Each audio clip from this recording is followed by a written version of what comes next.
Hey guys, alright, we are back with another Geography Now video, this time on Andorra, which I believe is not the smallest country in the world. It's the one, Andorra is the one between France and Spain, right? I think that one's Andorra. It's like on the mountain range. I can't remember what those mountains are called. But the mountain range that is the border of France and Spain. I think that's where Andorra is. San Marino, I believe, is the smallest, right? Or is it the Vatican? Is the Vatican smaller than San Marino? I can't remember. I feel like San Marino is the smallest. But, yeah. Anyways, let's go ahead and learn about Andorra. Because I know very little. I wonder if they're going to talk about why Andorra is independent. That's kind of what I'm curious about. I feel like they'll touch on it. I hope. Once upon a time, Spain and France kind of had a baby, and that baby grew up to be one of Europe's most adorable little tax havens. This is Andorra.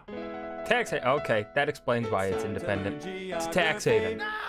I think you're gonna really like this country. It's pretty confusing. But first, let's dissect the flag. Wait, is it really actually confusing, or is that sarcasm? The Andorran flag is a tri-band color of 3 different colors. Kind of looks like the Romanian flag. Red, yellow, and blue. These colors are actually inspired from the French and Spanish flags, the red and yellow coming from the Spanish side, the French side being the red and the blue. Inside of the flag is the Andorran coat of arms. This is where things get a little difficult, so bear with me. The coat of arms is a shield with a motto underneath it saying Virtus Unita Fortior, which means united virtue stands stronger. And in the shield, it's separated by 4 different quadrants, the first one being from La Sud d'Urgell region, and the second one being from the former colony of Foix, the third one representing the Crown of Aragon, which is representing the Catalonia region, and the fourth one being the former Viscounty of Bayonne. As you'll see, Spain and France have actually played a very crucial role in Andorra's history, but first let's actually talk about the country. In terms of its political geography, Andorra is classified as a micronation because it is an incredibly small nation. In fact, it's the 3rd largest micronation in Europe, 4th if you include Cyprus, and 5th if you include Iceland, bordered by Spain in the south and France in the north. Andorra is only about 181 square miles, or 468 square kilometers, which is about 2.5 times the size of Washington, D.C. The capital is Andorra. That's small. That is tiny. And it has 7 provinces. Now, Andorra doesn't have any airports or seaports as it is a landlocked country, and it doesn't have any train stations either. However, the nearest train station can be found at La Tour de Querelle in a town called Los Petits Près de l'Andorra, which literally translates to the hospital close to Andorra. This French is pretty good, at least compared to what I could do. And I took 4 years of high school French. I don't remember shit. Literally only about 2 kilometers next to the Andorran border. The nearest airports to Andorra... Excuse me, sir. I'm American. We don't speak in kilometers. We speak in hamburgers per yard. Or hamburgers per waffle. No. Hamburgers per french fry. No. Hamburgers per... football. Yeah.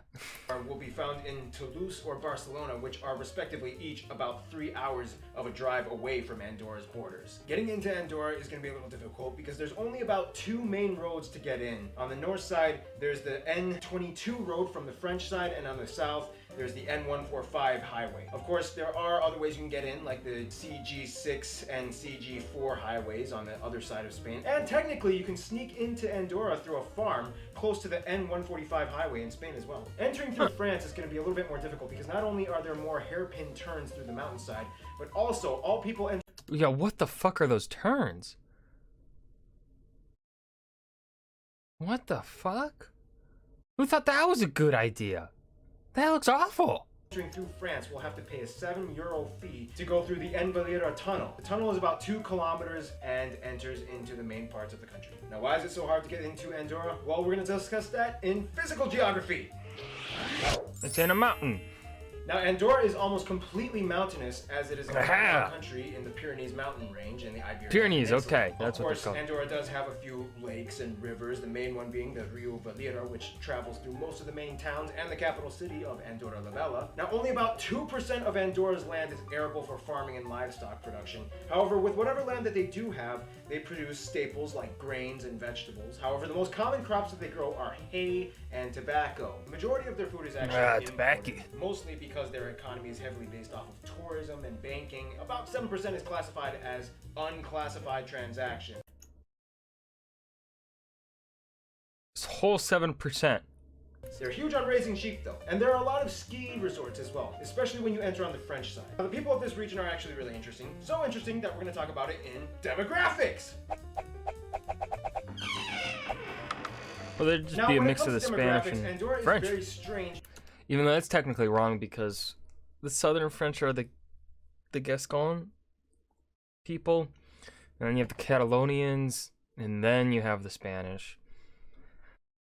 Well, I guess it's weird because when the historical French, when we talk about historical French, that's kind of the Parisians, the people around the Ile-de-France. That's kind of that's where the French are, I think, technically from, because southern France is primarily Gascon, or at least southwestern France is Gascon, if I'm remembering things right. And then you got Catalonia and Spain. The Spanish kingdom that ended up uniting all of Spain was the Kingdom of Castile.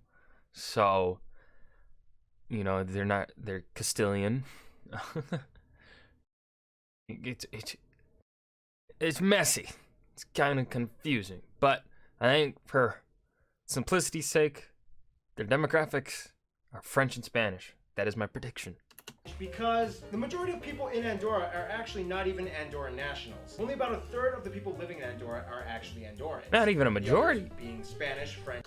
Well, technically, that's majority because they're the biggest portion. Portuguese. That means about 2/3 Portuguese of are the up there. people can't even vote or hold office as head of state, or own 33 or more % of any stock in Andorra. Nonetheless, Catalan is the main language of Andorra, the official language. However, people do have a choice to send their kids to either Spanish, Catalan, or French schools, and surprisingly enough, most people actually choose the French schools, over half of them. Catalan is actually a Romance language related to Spanish and French. However, most people in Andorra are actually trilingual or quadrilingual, using Portuguese or English as their fourth language. These people are actually really smart, believe it or not. The strangest thing about Andorra...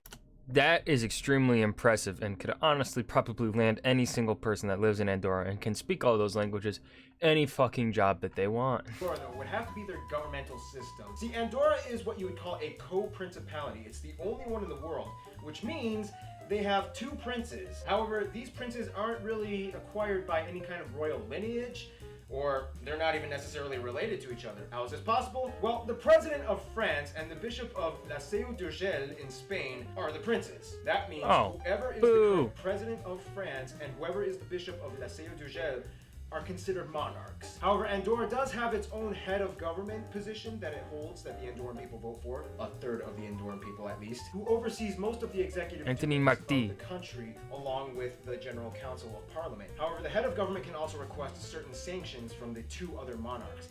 It's confusing. Now, if you thought that was kind of confusing, let's talk about the friend zone. That's really weird. That doesn't make sense to me. Now, because Andorra is classified as a logistically, pretty much everybody loves Andorra. However, Andorra is careful about this. She just throws herself out to anybody who says they like her. She's careful with who she goes to and keeping her embassies to a minimum, and invests in the people that she knows she can cooperate with the best. To this day, she only has about 6 embassies in 6 other countries: Belgium, France, Spain, Portugal, and the United States, and Austria. However, technically the embassy in the United States triples as an embassy for Mexico and Canada as well. Spain and France are the only countries that have embassies inside of Andorra. Now, Andorra doesn't have any international disputes. They probably only have space for 2 embassies in their own country. I'm sorry, anyone that's from Andorra that's watching, except actually, I really doubt it. And actually, if I have an Andorran viewer, fucking say something. Say hi. That'd be neat. However, it did kind of take them a little while to have diplomatic relations with Kosovo. They were a little bit hesitant at first, but now they have relations and it's all good. To be frank, Spain and France are not only probably Andorra's best friends, but they're pretty much the protective parents who have stood by the nation for nearly all of its history. Spain and France have a huge holding on Andorra's relationships. In conclusion, Andorra is kind of like the hidden gem tucked away in the Pyrenees Mountains that is really hard to get to. But if you're a travel freak, see if you can get to this place. I think you'll enjoy it. Stay tuned, Angola is coming up next. Alright, so for Andorra, they didn't really touch on why it's independent as such a small country. However, as I said, once they mentioned tax haven, that kind of explains it. That's really all you need to know. Banking and tax haven pretty much guarantees it's going to stay independent.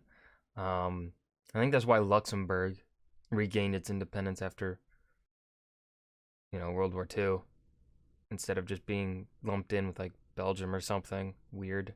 I don't know. I could be wrong. I'm probably wrong. I don't know much about that kind of political landscape as to why these small countries are independent. I don't know that. But yeah, that was Geography Now, Andorra. I hope you guys enjoyed. Remember to hit that like button and subscribe for more. And I will see you guys in the next video. Peace.